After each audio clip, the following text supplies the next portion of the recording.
Hello, and welcome to the introductory video for Active Radar.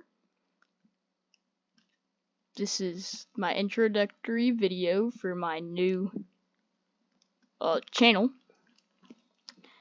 and this channel is going to be based off of DCS, which stands for Digital Combat Simulator, which is one of the most realistic combat simulators on the planet right now. And what I'm going to be doing mostly on this channel is dogfights in different scenarios in DCS. As you can see a little bit, this is the DCS home screen before you launch into DCS using this button right here.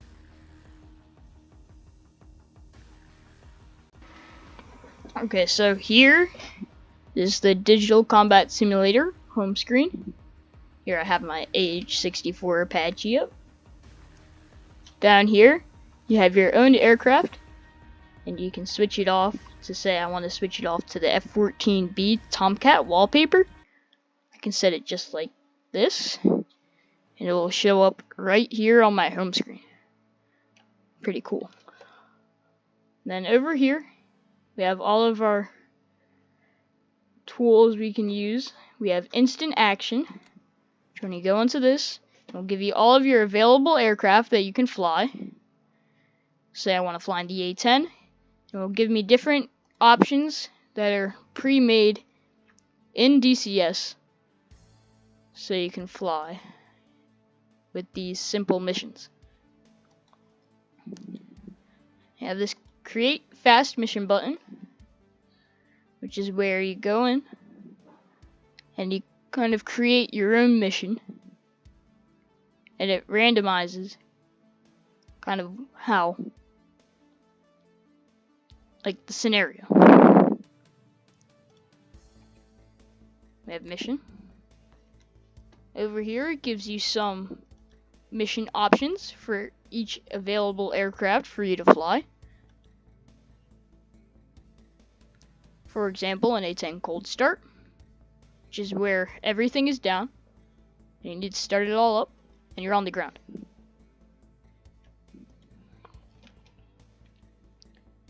Over here you have the campaign section, which is where you have different scenarios with multiple missions inside of them.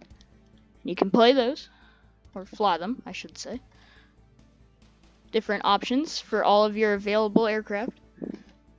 Encyclopedia again. Here you have your personnel, like all of your just random people you want sitting around. You have some infantry in here. You have your carrier air boss here. Then here's just like random stuff, like you have an air show crowd here, boiler house, like all kinds of buildings, just random things you want. There's containers in here. So it's kind of just random things like that, just make it look cool.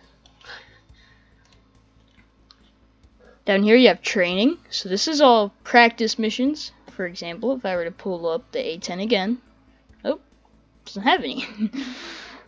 Or the F-5E, it's the Flaming Cliffs model. So you have air-to-air missiles and gunnery, so that's like air-to-air practice, and then you have air-to-ground practice here. And you have this for most of your available aircraft they've gotten through the DCS store.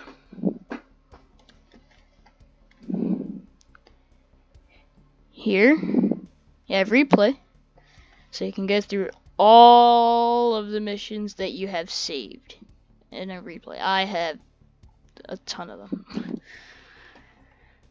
Here you have mission editor. So you can either select here, create new mission, or open a mission. If you were to open a mission, it gives you all of the missions you have saved. I have a ton of them. Or you can hit create new mission.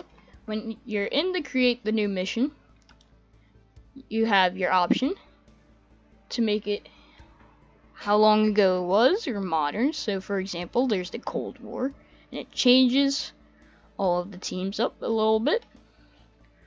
And you also have modern. So this is the red team, this is blue team. And you can also click on one, say I want to move Australia over to the red team. I would hit this little red button over here and move Australia over there. And if I messed up, I want to go back. That's back over here. Here's where you choose your map. You have the Caucasus. You have Marianas. I think that's how you pronounce that. Nevada. And there's plenty more that I don't have. But let's just say we want in the Nevada desert, and this is all fine. Actually, we can make it like Cold War. Yeah. Now, here's the loading screen. And I had it selected on F-14 Tomcats, so we have some F-14 stuff on here. Oh, it disappeared. So here is where we have how we customize all of it.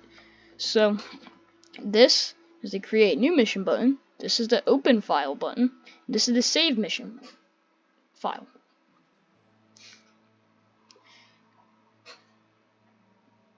Honestly, I don't really use most of the stuff over here. We have create mission briefing, date, time, and weather, which changes how the weather is when you're flying, and how dark it is or how light it is.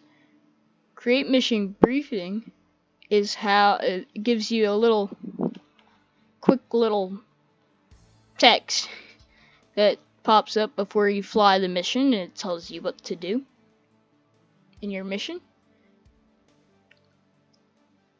I'll be very honest, I have no idea what this one does. Define mission goals also tells you what your goals are in the mission. Battlefield commanders. Honestly, no idea what that does. Let's find out.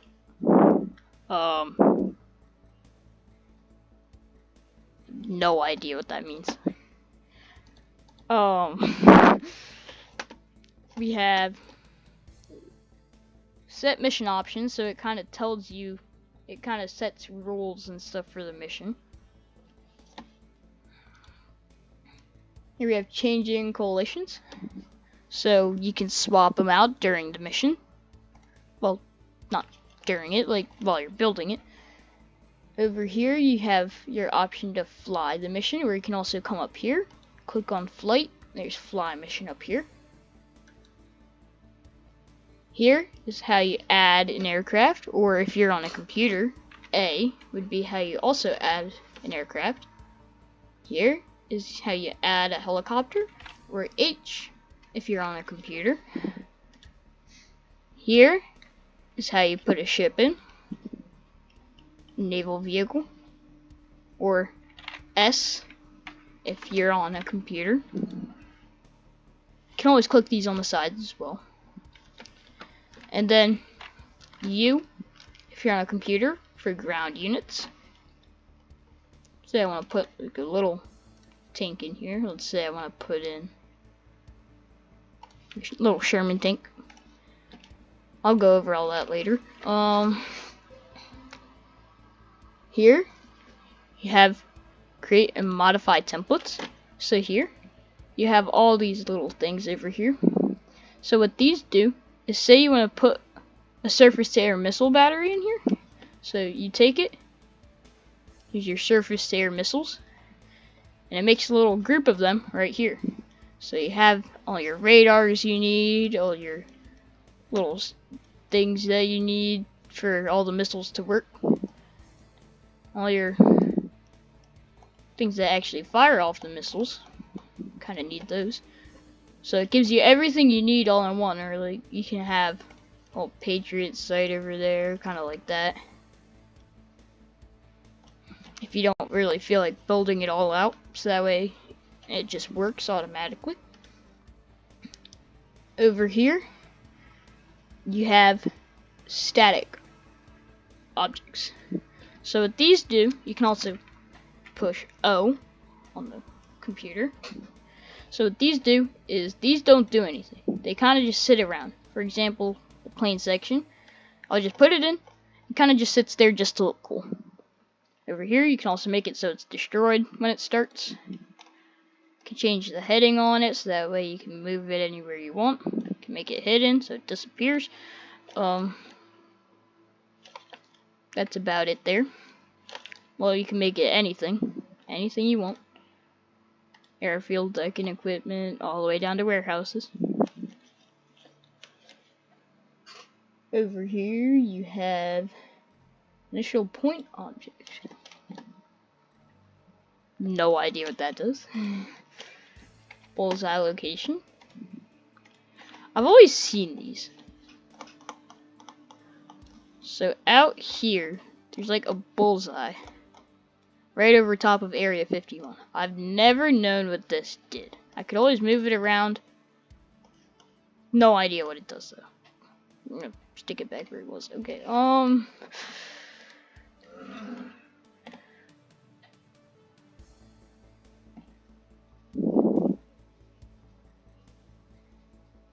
this is too much for my brain to take in.